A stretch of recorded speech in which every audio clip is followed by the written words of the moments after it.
Hello বন্ধুরা, welcome back to my channel. নতুন একটা ভ্লগে তোমাদের সবাইকে স্বাগত জানাই। আগের দিন তো তোমাদেরকে শেয়ার করেছিলাম যে মানে কলকাতায় এসেই আমরা ডাক্তার দেখাতে গেছি, দিদি আমি দুজনেই মিলে। তো দিদির ছেলে ওইখানে ভর্তি রয়েছে, আর আমি বাড়ি চলে যাব। তো দেখো রান্না বান্না হয়েছে, ফুলকপি আলু দিয়ে মাছের ঝোল, আর এদিকে লাউয়ের তরকারি রয়েছে।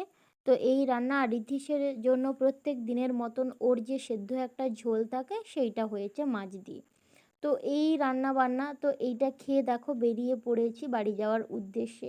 আর ঋদ্ধিসের পাপাও কাজ থেকে চলে এসেছে, আগের দিন আসেনি কারণ বাবা তো বলেই ছিল যে আমি হসপিটালে থাকবো, তো আমি দেখিয়ে নেব, তোমাকে আর আসতে হবে না। সেই কারণে ঋদ্ধিসের পাপা আর আসেনি, তাই আজকের মানে বাড়ি দিয়ে আসবে বলে তাই জন্য এসেছে। আর মা তো রয়েছে কারণ শ্রুতি রয়েছে সেই জন্য। আর মানে দিদিরা তো ওইখানে রয়েছে হসপিটালে। আর ও হচ্ছে পাখি। আমি মানে বিয়ের আগে তো এখানে ছিলাম, বাবার কাছে পড়াশোনা করতাম, তো ও আসতো, আমার সঙ্গে খেলতো, কথা বলতো, গান করতো, নাচতো, এগুলোই তো খুব মিস করি। এখন বিয়ে হয়ে যাওয়ার পরেও আসে, কিন্তু এখন খুব একটা আসে না, ওরও পড়ার চাপ হয়ে গেছে, ডান্স থাকে, কোথায় সাঁতার শিখতে যায়, আঁকা থাকে, এইসবের নানা কারণে ও আর এখন আসতে পারে না। তো ও এসেছে, তো তখন খুব ভালো লাগছিল, কিন্তু যেহেতু বাড়ি চলে যাব বেশি মানে কথা গল্প করতেও পারবো না। যাই হোক, দেখো বাড়ি যাওয়ার জন্য সবাই বেরিয়ে পড়েছি। আর বাবা শ্রুতিকে নিয়ে যাচ্ছে হসপিটালে ওর মায়ের সঙ্গে দেখা করানোর জন্য। তো দুদিন এসছে, মাকে দেখতে পায়নি, তো বলছে মার কাছে। তো আমরা যাচ্ছি, একসঙ্গেই বেরিয়ে পড়েছে। শ্রুতিকে ওর মায়ের সঙ্গে দেখা করিয়ে বাবা আর শ্রুতি দুজনে চলে আসবে বাড়ি। সন্ধ্যা হয়ে যাবে তখন, আর আমাদেরকে বাসে উঠিয়ে দেবে। তো এখন বাজে 12:30। তো একটার সময় বাস আসবে। আর মা তো আমাদের সঙ্গে ছাদ দিয়ে মানে দেখা করছে, তো সামনে দিয়ে যখন আসছিলাম তখন ওখানেও দেখেছে। আর এটা হচ্ছে পেছনের সাইডে একটা মাঠ রয়েছে, তো সেইখানেও দেখা যায়। ঋদ্ধিস তো টাটা করছে তার দিদাকে। এই যে দেখো, এই যে পুরনো বিল্ডিংটা দেখছো না, ওইটা তো আমাদের রুম।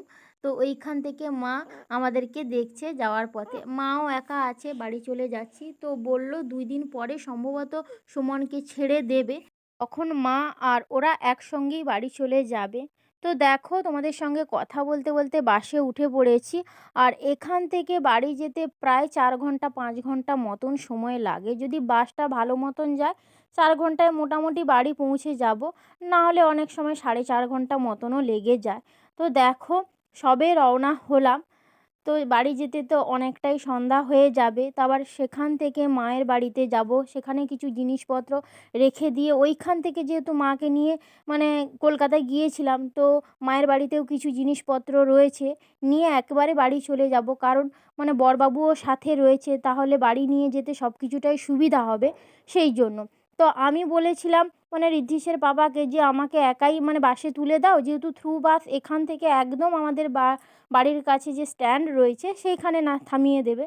তো বলল যে না, ঋদ্ধিস খুব দুষ্টুমি করে, তো যে তুমি একে একা সামলাতে পারবে না, সেই কারণে ও আজকে রাতটা ছুটি নিয়ে আমাদেরকে ছেড়ে দিয়ে আসবে। আবার আজ রাত কাল ভোরেই চলে যাবে।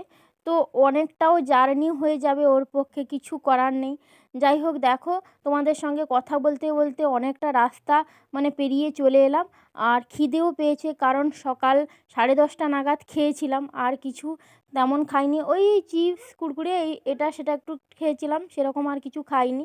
এই জন্য একেবারে স্ট্যান্ডে নেমে খাবারটা অর্ডার করছি। দেখো দুজন মিলে দুটো পকোড়া নিয়েছি, আর 1 প্লেট চাউমিন নেব। আর 2 প্লেট নেব না, কারণ অনেকটাই হেভি হয়ে যাবে, আবার রাতে গিয়ে ভাত খাওয়ার আছে, কারণ অনেকগুলো তরকারিও হবে। শাশুড়ি মা মানে করে রাখবে, যেহেতু ছেলে বাড়ি যাচ্ছে সেই কারণে। তো দেখো চাউমিনটা 1/2 প্লেট করে নিয়েছি, তাও ঋদ্ধিসের বাবা পুরোটা খেতে পারেনি। যাই হোক, এখন বাজে 6টা। তো 6টার সময় টিফিন করে ওখান থেকে তো বেরিয়ে চলে এসেছিলাম সোজা মায়ের বাড়িতে। তো সেখানে এসে আর ভিডিও করিনি, তাড়াহুড়ো করে সমস্ত জিনিস গুছিয়ে, আমার সাইকেল ছিল, সব জিনিস নিয়ে ঋদ্ধিসের পাপা তো নিয়ে এলো বাড়িতে। তারপরে যা জিনিসপত্র ছিল নিয়ে এসে দেখো গোছগাছ করে ফেলেছি। ঋদ্ধিসের জামা কাপড়, আমার শাড়ি, সমস্ত কিছুই ভাঁজ করে আবার যে যার জায়গায় সব কিছুই রেখে দিয়েছি। আর যেগুলো কাচার জিনিস সেগুলো পরে কাচবো বলে ওগুলো বাইরে গামলিতে ভরে রেখেছি, কাল সকাল হলেই কাচবো। আর আমি আমার আলমারিটাকে না এইভাবেই গুছিয়ে রাখি। আর এখন একটা চাদর বের করে নেব, কারণ গ্রামে গঞ্জে শীত পড়ে গেছে সেই জন্য। বাড়িতে না থাকলে কি হয়, রুমগুলো সব অগোছালো থাকে, বিছানাপত্র মানে এদিক সেদিক হয়ে থাকে। আর বাড়িতে থাকলে তো এটা সেটা একদম পরিপাটি থাকে। তাই জন্য দেখো বিছানাপত্র ঝেড়ে সুন্দর করে বিছানাটা রেডি করে দিয়েছি। আর সাইডে এই মানে চাদরটা বের করে রেখেছি, কারণ গ্রামে গঞ্জে মানে হালকা হালকা শীত পড়ে গেছে, সন্ধ্যা হলেই শীত লাগে সেই জন্য। আর আমি না কানে ইমিটেশন পরে গিয়েছিলাম কলকাতাতে। আর এই যে ছোট কানের দুটো মানে রয়েছে স্টাফ, তো এইটাই আমি সবসময় পরে থাকি। তোমরা যারা ব্লগ ভিডিওতে দেখো তারা দেখতেই পাবে।